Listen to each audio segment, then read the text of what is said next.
Hey everyone, welcome back. Today we're going to be really taking a deep dive into something pretty fascinating. Yeah. Europe's trying to figure out how to become a leader in AI, but at the same time Right. wants to make sure everything is, Mm.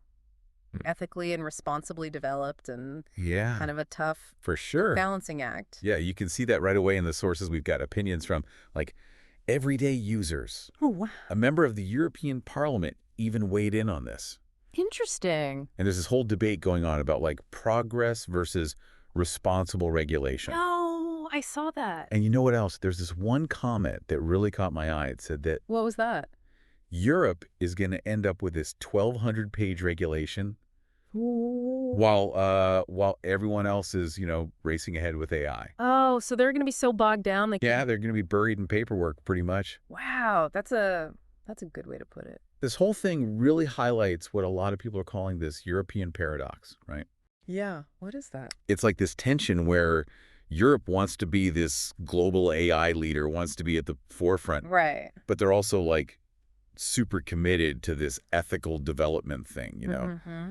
It's tricky, Yeah, trying to find that balance. definitely. And one of the sources actually said Yeah. Europe needs to innovate more and regulate less. That's it. That's the Yep. core of it, right? Yeah, it seems like that really is the challenge. Like, how do you find that sweet spot? Yeah. But before we get too deep into all that, Yeah.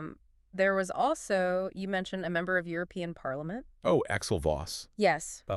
What was he saying about all this? He seems really concerned about the direction things are going in the U.S., Right. particularly. Really? Yeah, he thinks it, approaches like what Trump did with his AI strategy Okay. could end up like kind of pushing aside European values like democracy and human-centered development. So almost like two different approaches. Totally. And he's really worried about it. He even called it, get this, a potential digital atomic bomb.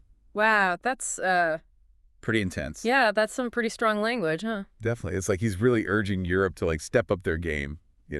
Okay, interesting. So what does he think Europe should be doing differently then? Well, he's basically calling for a really big push for digital transformation. Okay. He wants to see like way more streamlined processes, make it easier for innovation to happen in all these key areas like AI, quantum computing, even biotech. Okay, so kind of cut through the red tape, make things a little easier. Exactly. It's like, look, if Europe wants to stay relevant, wants to be a major player Yeah. globally, they got to get their act together. He's not messing around. No, not at all. But did he get into any specifics? Like, are there certain industries that he thinks Europe should be focusing on? Yeah, he seems to be laser focused on like three main areas: robotics, Okay. mechanical engineering, and then self-driving cars. Got it. So, like, really future-oriented stuff. Yeah, it's like he sees those areas as, crucial for Europe, like where they can really make a mark. And kind of secure their spot in the future, right? Exactly. Like he thinks that's the key to their success on the global stage. I mean, it's definitely a strategy, right? Yeah. Focusing on the specific industries. But do you think that's, I don't know, It's tough to say. maybe a little narrow? Yeah, I mean, maybe he's just highlighting those as like, a starting point, Right, yeah. a place to begin.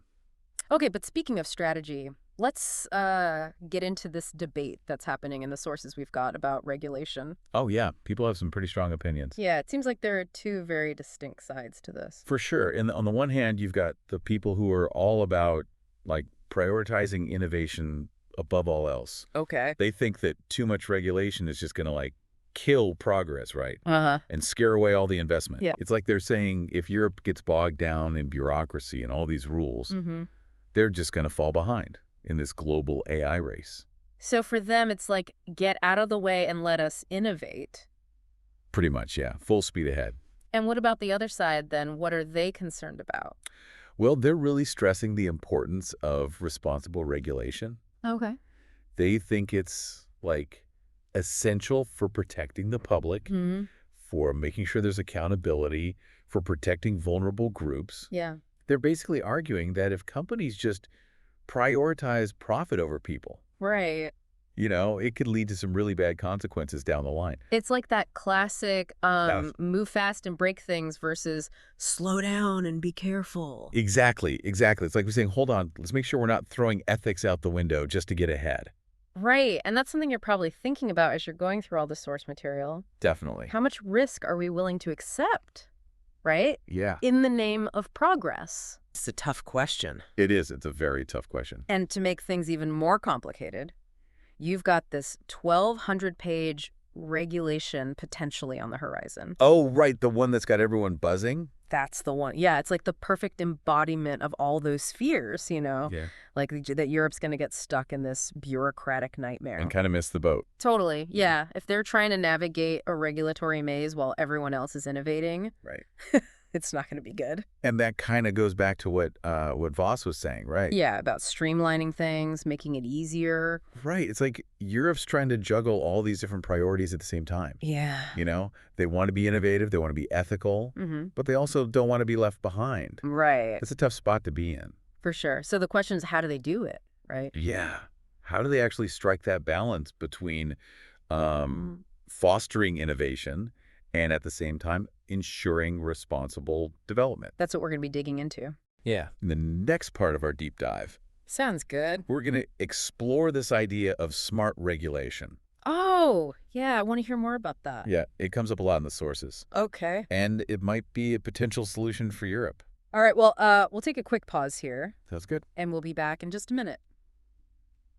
Okay, so we've talked about the challenges Europe is facing, but where do we go from here? Yeah, it's a tough one, you know? Is there any way for Europe to sort of thread the needle, like be an AI leader, Right? but without, sacrificing its values? Well, this idea of smart regulation keeps popping up in the sources, you know? Oh, yeah, I saw that. It's like, instead of seeing regulation as like a roadblock, Uh-huh. it's more like a framework that actually helps innovation, you know? So instead of hitting the brakes, you're kind of adjusting the steering wheel. Exactly, yeah. It's Yep. about having some guidelines, for sure, but also leaving room for things to change, for adaptation, because, Yeah, because things are moving so fast. yeah, AI is constantly evolving, you know what I mean? Right. It's like, think of it like guardrails on a winding mountain road. Okay, Keeps you from going off the cliff, but it doesn't tell you exactly where to turn. I like that. Right. Yeah, that's a good analogy. So you have some freedom, but you're also, safe. Yeah, so what would smart regulation actually look like in real life? Well, there's this idea of a sandbox approach that comes up a few times. Oh, yeah, I read about that. It's basically like a controlled environment, right? Uh-huh. Where companies can try out their AI innovations in like real world situations, Okay. but within a certain set of rules with oversight. Got it. So it's like a playground, but with some safety rules? Exactly, yeah. So Yeah. a safe space to experiment. Yeah.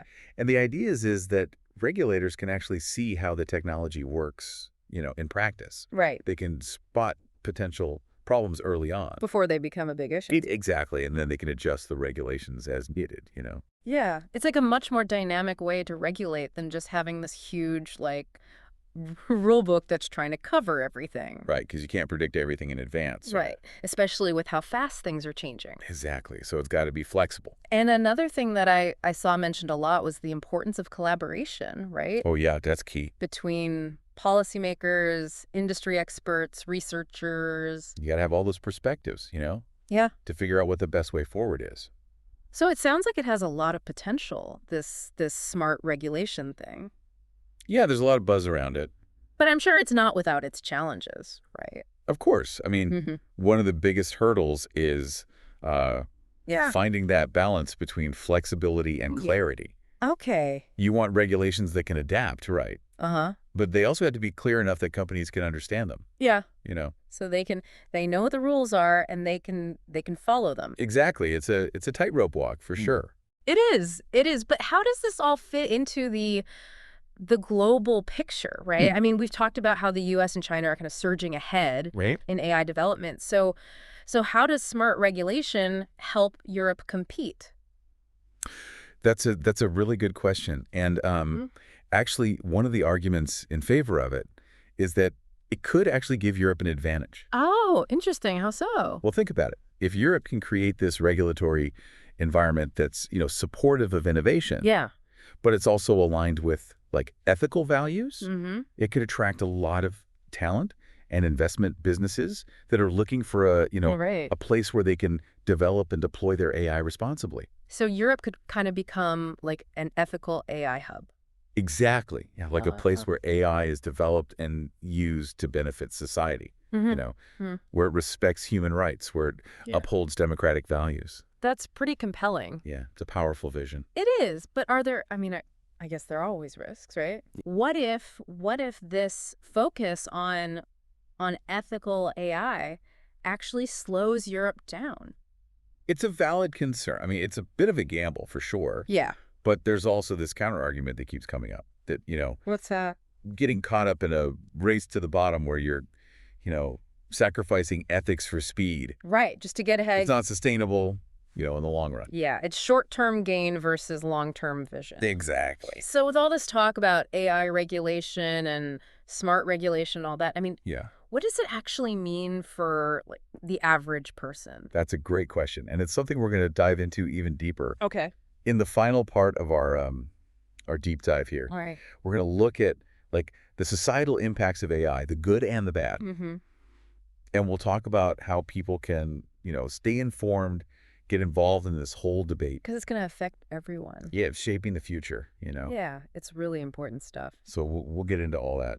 All right, sounds good. Well, uh, let's take a quick pause here. Okay. Give everyone a moment to digest all this. Okay, so we've spent a lot of time talking about this whole AI thing from a pretty high level. Yeah, the big picture. Yeah, but let's bring it down to earth for a second. Mm-hmm. How does all of this affect like you, me, the everyday person using this technology?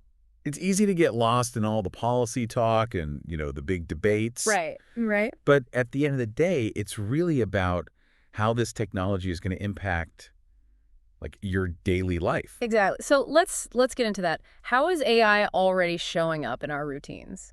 I mean, just think about some of the stuff you probably do every day without even thinking about it. Like what?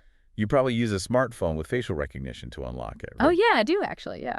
And what about GPS navigation? Oh yeah, all the time. That uses AI algorithms to figure out the best route. Wow, I never really thought about that. And then there's, online shopping. Oh, right. Yeah. Yeah. Those personalized recommendations you get, Yeah. AI is powering that too. So it's already kind of woven into everything. It really is, even if we don't always realize it. It's like AI is working in the background a lot of the time, Behind the scenes, yeah.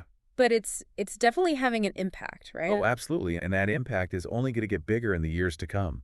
Yeah, that's what I was thinking. Like we're just getting started. Yeah, just scratching the surface. Think about healthcare. Okay. AI is being used to develop new drugs, to diagnose diseases earlier, Really? more accurately, even personalized treatment plans. Wow. And transportation, self-driving cars are becoming a reality. Yeah, it's kind of mind-blowing when you think about it. It is. It's exciting, but it can also feel, a little overwhelming. Yeah, it's like where is this all going? Exactly. And that's why all these conversations we've been having about, responsible AI, Mm-hmm. they're so important. Right, we got to be thinking about the consequences Yeah, the good and the bad. of all of this. Yeah. And making sure that we're developing this technology in a way that actually benefits everyone. Which brings us back to this idea of, Europe maybe being a leader in ethical AI. Right. Do you think is that realistic or is it just wishful thinking? It's definitely ambitious, but I don't think it's impossible. Okay. I mean, Europe has this long history of, fighting for human rights, privacy, ethical considerations, Right. and those values are more important than ever in this age of AI. So it's almost like Europe could use those values as a strength. Exactly. Yeah. Like stand out from the crowd by saying, look, we're not just focused on building the most powerful AI. We're focused on building AI that you can trust. Right. That's a good point. Yeah. AI that's transparent, accountable. And that's something that people care about, right? Yeah, it resonates with a lot of people, both in Europe and around the world. But it's not just up to like policymakers and tech companies, is it? No, not at all. It feels like, based on these sources anyway, that we all have a role to play in this. Definitely. I mean, we need people to be informed, to be engaged in these discussions. Right. To ask questions, to hold people accountable. Exactly. It's our future that's at stake here. So what can people actually do? Like, what are some practical steps they can take to get involved? Well, the good news is there are a ton of ways to get involved. Read about AI, follow the news, attend events, engage with experts online, talk to your elected officials. Yeah, make your voice heard. The more informed we are, the better equipped we'll be to navigate this whole thing. It's a call to action. Yeah, we can't just sit back and watch this happen. We got to be active participants in shaping the future. I completely agree. The future of AI isn't set in stone. Right. It's something we're creating right now through our choices, our actions. That's a really good point, yeah. So let's make sure we're creating the future we want. Well said. Well, on that note, that brings us to the end of this deep dive. It's been a fascinating one. It has. It's been really thought-provoking, and I want to leave everyone with one final question to ponder, okay? Okay. In a world that's becoming more and more shaped by AI, what does it actually mean to be human? Ooh, that's a good one. It's a big question, and there are no easy answers. Definitely not. But it's something worth thinking about as we move forward. Yeah, keep those brains buzzing. All right, thanks for joining us, everyone, and stay curious out there.